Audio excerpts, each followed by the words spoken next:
ಚಕ್ರವರ್ತಿ ಸಾರ್ವಭೌಮ ಸದ್ಗುರು ಸಾರೂಢರ ಅಪ್ಪಾಜಿಯವರ ಪಾದಕ್ಕೆ ಅಡಿಮೆಳೆದು ಹಾಗೂ ಮೌನಗೀತೆ ಗುರುನಾಥರವರ ಪಾದಕ್ಕೆ ಅಡಿಮೆಳೆದು ಜಗದಾದಿ ಜಗತ್ತುಗಳು ಎಲ್ಲರಿಗೂ ಎಲ್ಲ ಲಿಂಗವನ್ನು ತೋರಿಸಿಕೊಟ್ಟಿರ್ತಕ್ಕಂಥ ಎಲ್ಲರಿಗೂ ಅಪ್ಪಾಜಿಯವರ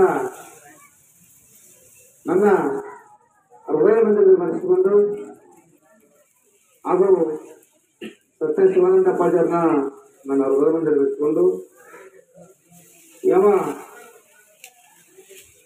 ಬೆಳಗಾವಿ ಜಿಲ್ಲೆಯ ಸವದತ್ತಿ ತಾಲೂಕಿನ ಸುಕ್ಷೇತ್ರ ಆಗಿರ್ತಕ್ಕಂಥ ಹೆಜ್ಜರಿ ಗ್ರಾಮದವರಿಗೆ ಮೊದಲಿಗೆ ನಮಸ್ಕರಿಸಿ ಹಾಗೂ ಶ್ರೀ ಪರಮ ಪೂಜ್ಯರಾಗಿರ್ತಕ್ಕಂಥ ಅವ್ರ ಹೆಸರು ಮೊದಲಾಗ ದ್ಯಾಮಣ್ಣ ಅಂತ ಇತ್ತು, ಆಮೇಲೆ ಎಲ್ಲಾಲಿಂಗ ಅಂತ ಬಂದರು ನಮ್ಮ ಕಡೆ, ಆಮೇಲೆ ಈಗ ಚಿದಾನಂದ ಅವಧೂತರು ಅಂತ ಬಂದರು. ಅಲ್ಲ ಯಾವ ರೂಪದಾಗ ಯಾವ ಅವತಾರ ಇತ್ತು ವಯಸ್ಸಾಗಿತ್ತು ಬೆಳಿಬೇಕು ಇಷ್ಟು ಆಗ್ಬೇಕಂತ ಯಾರೇನಿಲ್ಲ, ಅವನು ಲೋಕದ ಕಲ್ಯಾಣಕ್ಕಾಗಿ ಆಗ್ಬೇಕಾಗ್ತದೆ. ನಮಗೆಲ್ಲ ಲೋಕ ಅಂಥವ್ರಿಗೆ ಕೂಡ ನಾನು ಶರಣ ಸ್ವೀಕಾರ ಮಾಡ್ಕೊಂತ ಹೇಳ್ತಾ ನಮ್ಮ ಸ್ವಾಮಿಗಳು ಭಾಳ ಚಂದ ಹೇಳಿದ್ರು. ಶ್ರೀಕೃಷ್ಣನ ಜನ್ಮ ಎಲ್ಲಿ ಜನಿಸಿತು, ಎಲ್ಲಿ ಅವರು ಈ ಭಾರತನ ಆ ಕ್ರಮಗಳು ನಾಶ ಮಾಡಿದರು, ಭಾಳ ಚಂದ ಹೇಳಿದರು. ಅಂಥವ್ರು ಕೂಡ ಶರಣಾರ್ಥಿ ಅಂತ ಹೇಳ್ತಾ ಇವತ್ತಿನ ಕೃಷ್ಣನ ಜನ್ಮಾಷ್ಟಮಿ ಹೇಳ್ತಾರೆ. ಕೃಷ್ಣ ಜನ್ಮದಿನ. ಕೃಷ್ಣ ಹುಟ್ಟಬೇಕಾಗತ್ತಂದ್ರ ಆಗ ಕರ್ಮ ಜಾಸ್ತಿ ಇತ್ತು, ಅದನ್ನ ಅಂಟೆಗಾಲ ಮಾಡಾಕ ಅವರು ಜನಿಸಿದ.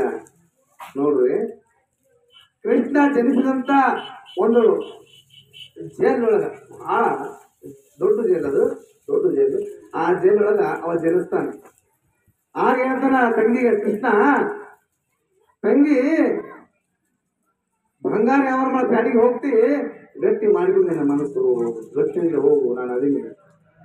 ಹಂಗ ಶ್ರೀಕೃಷ್ಣ ಪರಮಾತ್ಮ ಭಗವದ್ಗೀತೆ ಒಳಗ ಬಹಳ ಚಂದ ನಮಗೆ ತಿಳಿಸ್ಕೊಡ್ತಾರೆ. ಧರ್ಮ ಯಾವ ಧರ್ಮ ಅಂದ್ರೆ ಮಾನವ ಕುಲ ಧರ್ಮ.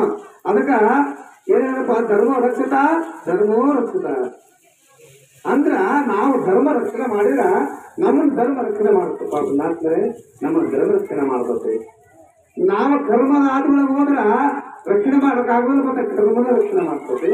ಅದಕ್ಕ ವಯಸ್ಸಾಗಿ ಬಹಳ ಚಂದ ಯುವಕರಿಗೆ ನನ್ನಂಗ ನೀವು ಮುಂದೆ ಆಗ್ರಪ್ಪ ನಾವು ಮೂರು ಅಂತ ಹೇಳಿ ನೀವು ಒಂದು ಮೂರು ಮೇಲೆ ಬಹಳ ಆಗ್ತೈತಾರ.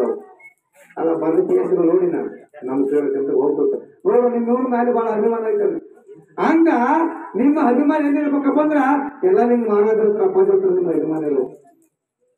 ಯಾಕಂದ್ರೆ ಈ ಸಾಧು ದರ್ಶನ ಸತಕೋಟಿ ಪಾಪ ನಾಶ ಅಂತ ಹೇಳೋರು. ಜ್ಞಾನ ಉಂಟು ಸಾಧು ದರ್ಶನ ಸತಕೋಟಿ ಪಾಪ ನಾಶ.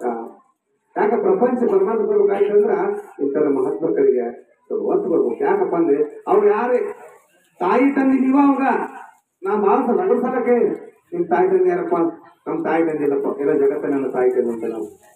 ಅದಕ್ಕ ತನ್ನ ದೇಹವನ್ನು ತಾನೇ ಸುತ್ತಂತರಿಗೆ ಅವ್ರಿಗೆ ಸಾಧು ಅನ್ನಬೇಕಂತ. ಇದು ಎಲ್ಲ ನಿಂಗೆ ಮಹಾರಾಜರು ಬಹಳ ಚಂದ ಜೀವನ ತಿಳ್ಕೊಂಡಿರ್ಬೋದು ನೀವು. ಅವ್ರಿಗೆ ಚಂದ ಇಲ್ಲ, ಸಾಧುಗಳು ಚಂದ ಇಲ್ಲ. ಯಾಕೆ ಚಂದ ಇಲ್ಲ ಅಂದ್ರ ಭಕ್ತರ ಕಷ್ಟರು ಒಳಗ ಹೋಗ್ತಿರ್ತಾರಲ್ಲ ಅವ್ರು ಚಂದ ಇಲ್ಲ. ಅವ್ರು ತನ್ನ ದೇಹ ಮಾಡ್ತಿರ್ತಾರ. ಅವ್ರ ದೇಹ ಶರಣರು ಎಲ್ಲ ನಿಂಗೆ ಮಹಾರಾಜರು ತನ್ನ ದೇಹವನ್ನು ತೊರೆದು ನಿಮ್ಮಿಂದ ದುಡಿದಾರಲ್ಲ ಅವ್ರಿಗೆ ಶರಣ ಅನ್ನಬೇಕು, ಅವ್ರಿಗೆ ಸಾಧು ಅನ್ನಬೇಕು.